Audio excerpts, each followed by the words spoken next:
All right, well, I want to talk about what this means for South Africa, as we are currently Africa's global representative, with Nigeria emerging as the African market. What does this mean for South Africa?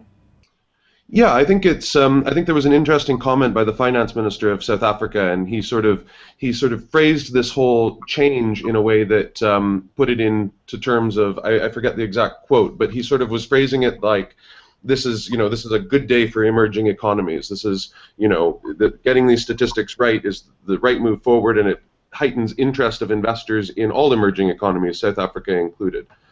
I think more broadly, South Africa has a problem in that it's gone are the days of President Mandela, who left after one term of office, and Thabo Mbeki, who came in on many sort of broad sweeping ideas about being the leader in Africa through the NAPAD initiative and all these other things. More lately, the way the world has been seeing South Africa is in terms of names like Malema and an ANC that seems to be struggling for a meaning in what it's doing in the next 20 years.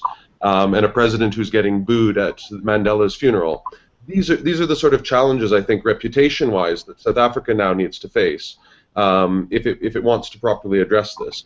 In practical terms, I don't think the world is going to be jumping to start interacting with Nigeria, whereas South Africa has a much more developed, and just across the board, much more developed infrastructure, education systems, healthcare, this and that. But I do think the general view globally is becoming that South Africa might be a little bit on the decline, and some of these other countries like Nigeria are coming up on the forefront. And it's just sort of how that gets managed going forward. Now, in your opinion, how can we overcome these things here in South Africa?